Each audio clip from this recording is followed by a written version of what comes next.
پہلا کام یہ کریں کہ گناہوں سے بچیں.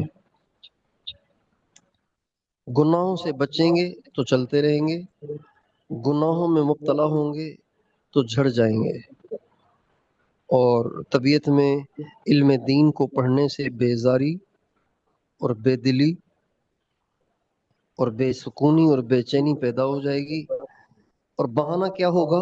بظاہر یہ بہانہ بنے گا، پتہ نہیں کیوں سر میں درد ہوتا ہے، پتہ نہیں کیوں طبیعت ہی نہیں چلتی، پتہ نہیں کیوں طبیعت میں بوجھ آ جاتا ہے، یا کچھ سمجھ میں ہی نہیں آتا، یار کیسے کریں، یہ کریں وہ کریں، بس مجھے آج یہ کام پڑ گیا تھا، وہ کام پڑ گیا تھا. اور یوں ہوتے ہوتے علم چھوٹ جاتا ہے اور انسان محروم ہو جاتا ہے. لیکن سچی بات یہ ہے، پکی بات یہ ہے کہ اس کے پیچھے اصل محرک، اصل حرام محروم کرنے والی جو چیز ہے وہ گناہ ہے. اس لیے اور گناہوں میں سب سے زیادہ دل کو خیر کے راستوں سے بے رغبت کرنے والا جو سب سے بڑا عمل ہے نا، وہ بدنگاہی ہے. غیبت اس سے بڑا گناہ ہے، بدنگاہی سے بھی بڑا گناہ ہے غیبت کرنا. لیکن خیر کے کام سے بے رغبتی جتنی بدنگاہی سے پیدا ہوتی ہے اتنی کسی اور گناہ سے نہیں ہوتی. اس لیے اپنے آپ کو اگر جمانا ہے، علم دین پڑھنا ہے، اللہ کا علم سیکھنا ہے، قرآن مجید کا فہم حاصل کرنا ہے، نبی کریم صلی اللہ علیہ وسلم کے ارشادات کا فہم حاصل کرنا ہے، علم فقہ کو حاصل کرنا ہے، تو گناہوں کو چھوڑنا پڑے گا. یہ دونوں چیزیں کٹھے نہیں چلیں گی. حضرت امام وکیع رحمۃ اللہ علیہ استاد ہیں، وکیع بن جراح، یہ استاد ہیں امام شافعی کے. امام شافعی رحمۃ اللہ علیہ فرماتے ہیں کہ شکوت الی وکیع سوء حفظی، میں نے اپنے استاد حضرت امام وکیع بن جراح سے کہا کہ حضرت میرا ذہن کچھ کمزور ہے، بات بھول جاتا ہوں، تو میں کیا کروں اس کے لیے؟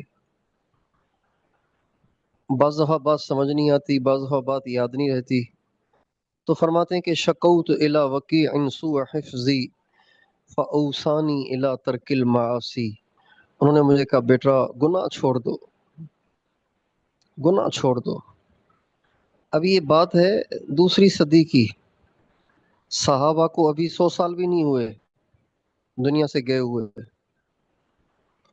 اور یہ خیر القرون جو 3 زمانے ہیں، سب سے بہترین زمانے، خیر القرون قرنی ثم الذین یلونہم ثم الذین یلونہم، ابھی یہ خیر القرون چل رہا ہے. اب کون سے اس زمانے میں انٹرنیٹ تھا کہ جو امام شافعی گناہ کرتے ہوں گے، لیکن چھوٹی چھوٹی کوتاہیاں تو انسان سے ہو ہی جاتی ہیں، ان کا بھی اثر پڑتا ہے. امام وکیع فرمانے لگے فاوصانی الی ترک المعاصی، بیٹا گناہ کرنا چھوڑ دو. وجہ کیا؟ فإن العلم نور من الہ ونور اللہ لا یعطى لعاصی، اس لیے کہ علم اللہ کا نور ہے اور اللہ کا نور نافرمان کو نہیں دیا جاتا. اس علم سے مراد نالج نہیں ہے، اس علم سے مراد علم حقیقی ہے، وہ علم جو دل پہ اثر کرے، وہ علم جو دل کے اندر اتر جائے، وہ علم جو عمل کا باعث بنے. وہ علم وہ حاصل نہیں ہوتا گناہوں کے بغیر، گناہوں کے ساتھ، تقوی کے بغیر وہ حاصل نہیں ہوتا. تو آپ تمام بھائیوں سے، بچوں سے یہ درخواست ہے کہ گناہ چھوڑ دو، گناہوں سے بچیں. کچھ نہیں رکھا گناہوں میں سوائے بے سکونی کے، بے چینی کے، بے برکتی کے، مصیبتوں کے، تکلیفوں، پریشانیوں، تنگیوں کے. اللہ کی قسم گناہوں میں کچھ بھی نہیں رکھا. گناہ پریشانیاں لاتے ہیں، گناہ مصیبتیں لاتے ہیں، گناہوں کی وجہ سے تنگیاں آتی ہیں، گناہوں کی وجہ سے لڑائیاں ہوتی ہیں، گناہوں کی وجہ سے محبتیں نفرتوں میں بدلتی ہیں، گناہوں کی وجہ سے زندگی کا سکون چھن جاتا ہے، گناہوں کی وجہ سے انسان ہر وقت ٹینشن میں رہتا ہے، گناہوں کی وجہ سے انسان ڈپریشن میں چلا جاتا ہے، گناہوں کی وجہ سے اولاد کے ہوتے ہوئے بھی انسان بے اولاد سا محسوس کرتا ہے، گناہوں کی وجہ سے انسان شادی شدہ ہونے کے باوجود بھی اپنے آپ کو تنہا تنہا محسوس کرتا ہے، اور گناہوں کی وجہ سے اچھی خاصی تنخواہوں کے باوجود بھی انسان کی ضرورتیں پوری نہیں ہو پاتی۔ گناہوں کی وجہ سے کاروبار ٹھپ ہوتے ہیں اور کاروبار کی برکت اڑ جاتی ہے۔ گناہوں کی وجہ سے حاسدین کو دشمنوں کو وار کرنے کا موقع ملتا ہے۔ گناہوں کی وجہ سے، گناہوں کی وجہ سے نماز سے دل اچاٹ، قرآن سے دل اچاٹ، ذکر سے دل اچاٹ، مراقبے میں دھیان نہ جمنا، اور علم سے دل اچاٹ، ماں باپ سے دل اچاٹ، اور ہر نیکی کے کام سے، ہر خیر کے کام سے دل اچاٹ ہوتا ہے۔ اگر ہمیں پتہ چل جائے نا کہ گناہ کتنا بھیانک عمل ہے، کتنا خوفناک عمل ہے، کتنی کتنی کتنی ہیبت ناک حرکت ہے یہ، تو ہم کبھی بھی گناہ کے قریب نہ جائیں۔ ہمیں گناہوں میں مزہ آتا ہے اور ہم کرتے چلے جاتے ہیں، اور ہمیں یہ خیال نہیں آتا کہ سب سے بڑا بادشاہ، سب سے زیادہ طاقتور، سب سے زیادہ مجھ پر قدرت رکھنے والا مجھے دیکھ رہا ہے،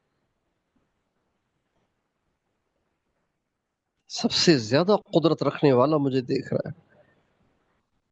الم یعلم بان اللہ یرا، کیا اسے معلوم نہیں کہ اسے اللہ دیکھ رہا ہے؟ ایحسب ان لم یرہ احد، کیا یہ سمجھتا ہے کہ اس کو کسی نے نہیں دیکھا؟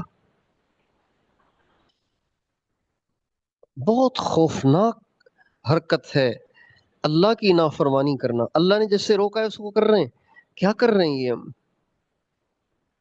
اللہ نے جس سے روکا ہے اس کو کر رہے ہیں، اللہ نے جس سے روکا ہے اس کو کر رہے ہیں۔ ابھی ہم کراچی میں تھے سفر میں، تو جو ہی گاڑی میں بیٹھتا نا میں، تو وہ ساتھ والا کہتا، ساتھی جو گاڑی چلانے والا، کہ بیلٹ، تو پہلے کبھی اتنے اہتمام سے نہیں کہا کسی نے، تو انہوں نے کہا کہ بیلٹ اگر نہ لگایا جائے تو 10,000 روپے کا چالان بھرنا پڑتا ہے۔ حکومت نے حکم صادر کر دیا بیلٹ لگاؤ، اب خواص بھی لگا رہے ہیں، عوام بھی لگا رہے ہیں، اور سارے پابند ہوئے ہیں، اس لیے کہ 10,000 روپے دینے پڑیں گے۔ اور اتنا بڑا اللہ، اتنا بڑا اللہ جس سے بڑا کوئی ہے ہی نہیں، زمین آسمان کا جو بادشاہ ہے، عرش اور فرش کا جو مالک ہے، ستارے سیارے، سورج چاند اور کہکشائیں اور بادل اور بارشیں اور غلے پھل پھول اور باغات اور جنگل اور صحرا اور ساری دنیا کے جانور، چوپائے، بھیڑیے، درندے، پرندے، چرندے، کیڑے مکوڑے، فرشتے، انسان، جنات، جس کی مخلوق ہے، جس کے بنے ہوئے ہیں، جس کے حکم کے پابند ہیں، وہ اللہ، اس نے روکا ہے اور پھر بھی ہم کر رہے ہیں۔ اتنی جرت، اتنی دلیری، یہ دلیری ہم دکھائیں تو شیطان کے خلاف دکھائیں، یہ دلیری دکھائیں تو نفس کے خلاف دکھائیں، یہ دلیری دکھائیں تو بے دین لوگوں کے خلاف دکھائیں، جو دین پہ چلنے سے ہماری حوصلہ شکنی کرتے ہیں، ان کے سامنے دلیر بنے کہ کرنا ہو جو کر لو، میں نے حضور کی سنت کو نہیں چھوڑنا۔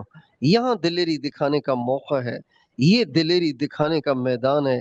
ہم دلیری دکھاتے ہیں اس پروردگار کے سامنے جس نے ہمیں آنکھیں دیں، زبان دی، ہاتھ دیے، پاؤں دیے، اس کو دلیری دکھا رہے ہیں، اس کو للکار رہے ہیں۔ یہ دلیری دکھانے کی جگہ نہیں ہے، یہ تو ہلاکت کی جگہ ہے، یہ تو ہلاکت کا طریقہ ہے، یہ تو تباہی کا راستہ ہے۔ دلیری دکھانی ہو تو شیطان کے سامنے دکھائیں، نہیں ماننی مجھے تیری، جو کرنا ہے کر لو۔ نفس کو دکھائیں، نہیں ماننی مجھے تیری، جو کرنا ہو کر لو۔ اور اس دنیا کو دکھائیں کہ جو دنیا ہمیں دین سے روکتی ہے اور ہماری حوصلہ شکنی کرتی ہے، ہمارا مذاق اڑاتی ہے، ہمیں مجبور کرتی ہے اللہ سے، اللہ کی اللہ کی نافرمانی پر، ان کو ہم دلیری دکھائیں۔ جو چاہو کر لو، کباب بنا لو میرے، ادھیڑ دو مجھے، ٹکڑے ٹکڑے کر دو مجھے، سولی چڑھا دو، آگ میں جلا دو، میں نے اپنے اللہ کو ناراض نہیں کرنا، تمہیں جو کرنا ہو کرو۔ یہاں دلیری دکھانی چاہیے۔ ہم لوگوں کے سامنے دلیری نہیں دکھاتے، اللہ کے سامنے دلیری دکھاتے ہیں، اس اللہ کے سامنے جو ہمیں دیتا چلا جا رہا ہے، دیتا چلا جا رہا ہے۔ کچھ تو شرم کرنی چاہیے، کچھ تو انسان کو حیا آنی چاہیے کہ میں اپنے پروردگار کے ساتھ کیا کر رہا ہوں۔ اللہ کی آنکھوں میں آنکھیں ملا رہا ہوں. جو فلمیں دیکھتے ہیں یہ اللہ کی آنکھوں میں آنکھیں ملا رہے ہیں. جو ننگی تصویریں دیکھتے ہیں یہ اللہ کی آنکھوں میں آنکھیں ملا رہے ہیں. جو داڑیاں منڈاتے ہیں، جو اذانیں سن کے مسجد میں نہیں آتے ہیں، پڑھتے ہی نہیں ہیں، پڑھتے ہیں تو گھروں میں پڑھ لیتے ہیں، یہ سب اللہ کی آنکھوں میں آنکھیں ملا رہے ہیں. یہ سب اللہ کے سامنے دلیری دکھا رہے ہیں. ڈرنا چاہیے اللہ سے. اس لیے آپ سارے بھائیوں سے درخواست ہے، گناہوں سے بچو. اگر علم چاہیے گناہوں سے بچو. یقین جانیے آپ گناہوں سے بچیں، آپ کو ایک دفعہ سمجھانے سے بات سمجھ میں آئے گی، اور اللہ آپ کے علم میں گہرائی دے گا. اللہ آپ کے علم میں گہرائی بھی دے گا، رسوخ بھی دے گا، اور اللہ آپ کو اپنے علم میں سے بھی علم دے گا. جو باتیں آپ کو نہیں بتائی گئیں، نہیں سمجھائی گئیں، نہیں پڑھائی گئیں، اللہ وہ بھی آپ کو الہام فرمائے گا، القاء فرمائے گا، وہ بھی اللہ آپ کو سجھائے گا، آپ کی زبان پہ لائے گا. دوسری درخواست آپ سے یہ ہے، اگر آپ جمنا چاہتے ہیں تو تقوی کو لازم پکڑیں. تیسری چیز اگر آپ کو جمنا ہے، علم دین پہ جمنا ہے، تو جو پڑھائی کے اوقات ہیں اس میں غیر حاضر ہرگز ہرگز ہرگز نہ رہیں. ہمارے نبی کا ارشاد ہے، آفت العمل الفطرہ، آفت العلم النسیان. ایک آدمی کو بھول کی بیماری لگ جائے تو اس کا سارا علم ملیا میٹ ہو جاتا ہے. میموری چلی گئی، جو کچھ پڑھا تھا سارا ہی بھول گیا. اور آپ علیہ السلام فرماتے ہیں لیکن عمل کی جو آفت ہے، جو عمل کو مٹا کے رکھ دیتی ہے، بے مزہ کر دیتی ہے، عمل سے محروم کر دیتی ہے، وہ ہے ناغا. ناغا نہیں کرنا چاہیے. ہم نے اپنے بڑوں کو دیکھا کہ وہ مرنے مر جاتے تھے، ناغا نہیں کرتے تھے. ہمارے استاد صاحب حضرت مولانا احسان الحق صاحب دامت برکاتہم العالیہ، اللہ ان کو کامل صحت دے، ان کی محتاجی کو ختم کرے، ان کی تکلیفیں دور کرے، ان کو بولنے والا چلنے پھرنے والا بنائے. ان کو کمر میں چوک پڑ گئی ہے، اور وہ اتنی شدید تھی کہ بستر سے نہیں اٹھ سکتے تھے، لیٹے رہتے تھے. ہم ان کے پاس سبق پڑھتے تھے تو ان کو چارپائی پہ لایا جاتا، لیٹے ہوئے چارپائی پہ لایا جاتا، اور ان کے سینے پہ کتاب رکھی جاتی اور وہ ہمیں سبق پڑھاتے تھے. یہ ہمارے بزرگوں سے ہم نے سیکھا، تو ہم نے نہیں دیکھا، ضرور سیکھ نہیں سکے اپنی نالائکی کی وجہ سے. اس لیے ہم خود بھی اس میں کوتا ہیں، لیکن دیکھا ہم نے ضرور ایسے لوگوں کو جن کے دلوں میں عمل کی قیمت تھی. ہمارے حضرت مولانا جمشید صاحب سارا دن سفر میں، اور 3 بجے واپس آتے، 4 بجے واپس آتے، اور صبح کو فجر کے بعد پھر سبق کتاب لے کے بیٹھ جاتے پڑھانے کے لیے ہمیں. میں سوچتا تھا کہ یہ آئے ہی 4 بجے ہیں تو فرمائیں گے بھی فجر کے بعد مجھے ہمت نہیں، میں ذرا آرام کر لوں، اور پھر آج کا سبق ذرا رہنے تو کل پڑھ لیں گے.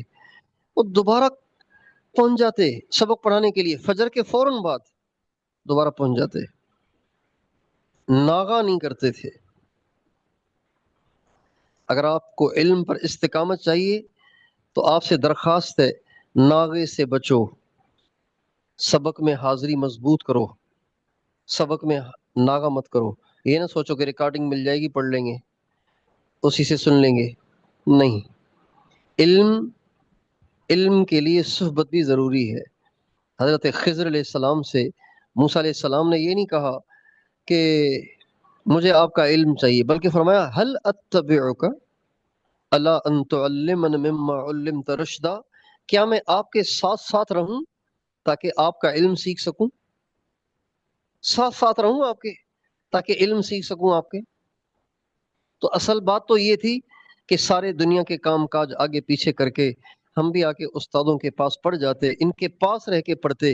اور اگر یہ ہم نے یہ نہ کیا اپنی مجبوریوں کی وجہ سے، اپنے آزار کی وجہ سے، اور آن لائن پڑھنے کو ہم نے اختیار کیا، تو بھائی کم از کم یہ جو پڑھائی کے گھنٹے ہیں ان میں تو ہم غیر حاضر نہ ہوں.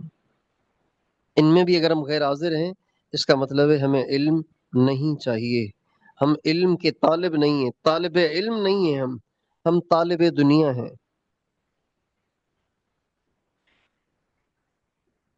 تو تیسری آپ سارے بھائیوں سے درخواست ہے، ناغا نہیں کرنا. ناغا نہیں کرنا. گھر میں جنازہ بھی ہے نا، تب بھی ناغا نہ کریں. یہ ٹائم پڑھنے میں لگا دیں.